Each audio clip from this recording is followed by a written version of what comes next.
makanan. Yang saya suka pertama kali itu adalah anime dan komiknya. Dari situ saya belajar bagaimana sih sejarah Jepang itu, terus kebudayaan orang Jepang, dan saya sangat suka dengan kebudayaan orang Jepang yang terkenal selalu bekerja keras. Itu sebenarnya pertamanya lagunya sih. Fashionnya suka, bungkanya suka, lagunya suka. Ya.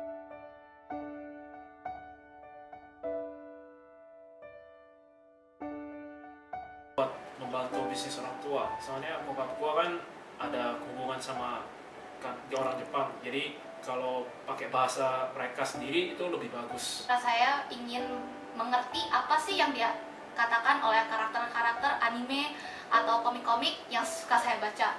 Oleh sebab itu, untuk lebih mengerti daripada membaca subtitle yang ada, saya memilih untuk langsung belajar Jepang dan mengerti sendiri.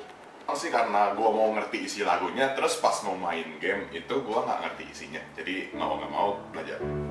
Mulai tertarik sama bahasa Jepang itu gara-gara dengar lagu Jepang.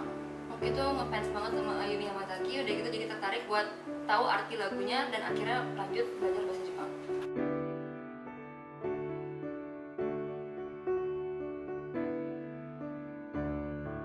Di Indonesia pas di Jakarta ada belajar bahasa Jepang privat, dan guru itu mengenal guru di OBKG, jadi pilihnya di sekolah ini. Waktu itu saya memilih di Osaka karena kebetulan pada saat saya ingin pergi ke Jepang, Jepang terkena gempa yang sangat besar yang waktu itu juga mencapai Tokyo. Oleh karena itu orang tua saya menghantai saya saat saya ingin pergi ke Jepang. Kebetulan waktu itu juga di Osaka ada seorang guru yang bernama Inoue Sensei yang bisa berbahasa Indonesia, sehingga orang tua saya menjadi lebih percaya dan lebih tenang untuk mengirim saya ke sini. Dikenalin sama guru les gue sendiri, jadi karena di Osaka gak kalah dan Osaka deh. Pertama sih dikenalin sama guru les dari Jakarta, terus kebetulan di Osaka juga ada guru yang bisa ngomong bahasa Indonesia, jadinya lebih aman aja rasanya.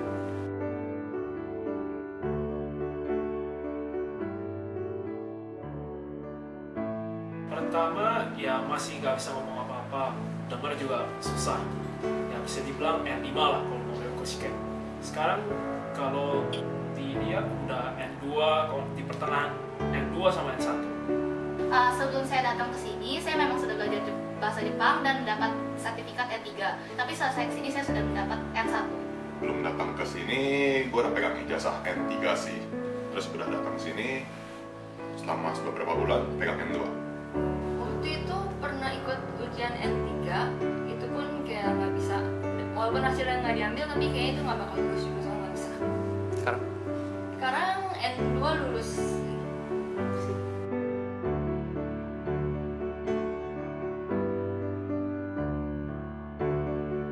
Ya 3 bulan sih paling lama. Kalau 4 bulan biasa udah semuanya udah bisa sendiri. Mungkin saya butuh sekitar 1 bulan. Perlu kira-kira seminggu lah untuk biasain. Kira-kira 2-3 mingguan gitulah.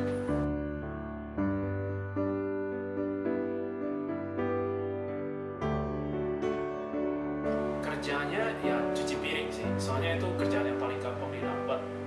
Ya per jam 850 yen, kalau di Indonesia ini ya 85.000. Gue kerja di toko sushi sebagai bagian sales, gajinya 900 yen per jam. Saya sekarang kerja aruba itu di convenience store. GQ saya itu 830 yen per jam. Di restoran Jepang sebagai waitress, gajinya 1 jam 900 yen.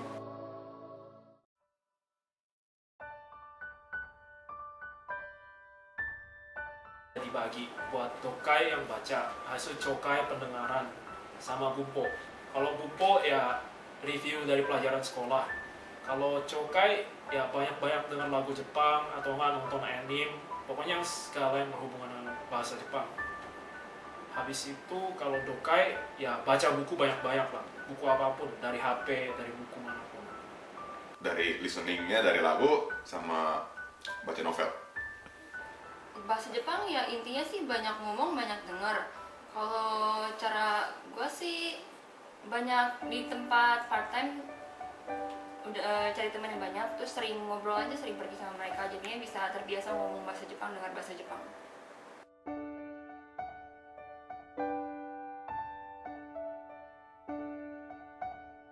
Lulus lulusnya di Osaka Kokusai Daigaku, Business Gakubu, Keizai Finance Gakka.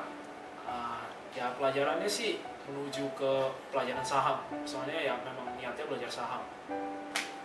Saya sudah diterima di Kansei Gakuin Daigaku Keizai Gakubu. Mulai tahun depan saya akan belajar ekonomi di Jepang. Gua diterima di Sowai Daigaku Jimbung Gakubu no Bunka Koryu Gakka. Dalamnya itu gua belajar ada bisnis, ada budaya, dan ada bahasa dari negeri lain juga. Nanti masuk Sogo Shakai Gakubu Mass Media Senko, itu di Kinki University. Kalau itu belajar apa ya? Jadi intinya sistem university di sini sih hampir sama ya kayak di Indo. Buat semester 1 itu tentunya pasti ada SKS wajib yang diambil. Setelah itu kita bisa nentuin jurusan mau jurnalistik atau periklanan atau PR di situ. Kalau buat saya, aku tertariknya di periklanan deh.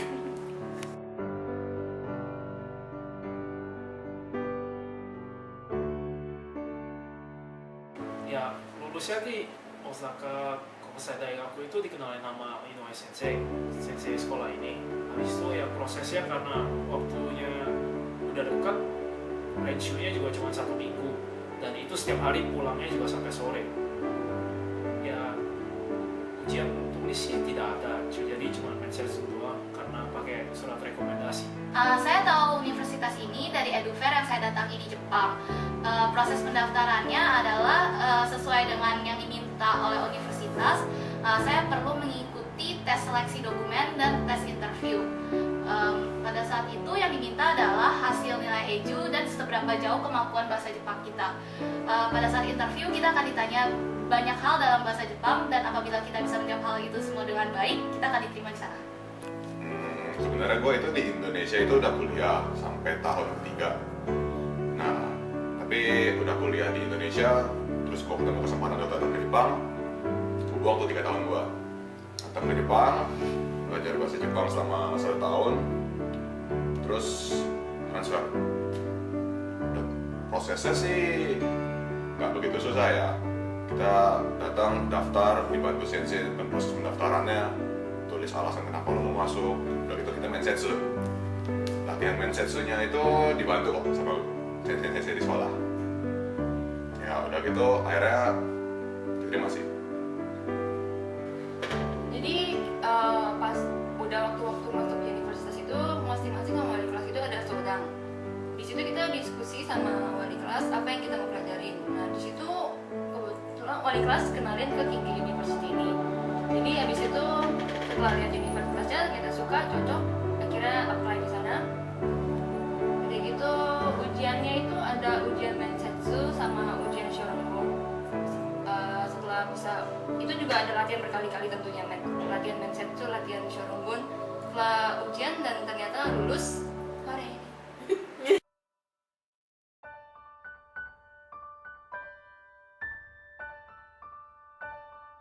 Kalau bisa ya kerjanya di Jepang, karena sekarang memang di Indonesia keadaan juga lagi kurang bagus.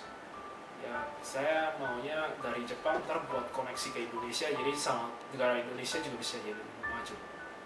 Di masa depan saya ingin bekerja di perusahaan yang ada hubungannya dengan Indonesia dengan Jepang. Niatnya gue sih di sini udah lulus, kerja dulu di perusahaan Jepang 2-3 tahun, kumpulin pengalaman, udah itu bikin perusahaan sendiri. Untuk pekerjaan sih, jadi enaknya di sini waktu itu pas sodang sama wali kelas, juga wali kelas tuh bisa kasih saran ke kita. Waktu itu aku dikasih saran, kayak untuk prospek ke depan tuh periklanan itu bagus. Soalnya kenapa? Barang-barang Jepang tentunya itu terkenal kan, apalagi juga di Indonesia. Buat perempuan tentunya kosmetik, sebagai contoh kosmetik. Jadi kita bisa iklanin produk kosmetik Jepang yang di Indonesia nggak diketahui, tapi kita bisa iklanin di Indonesia supaya bisa terkenal gitu. Jadi menurut wali kelas waktu itu prospeknya bagus, dan sekarang saya lagi mikirin ke arah itu.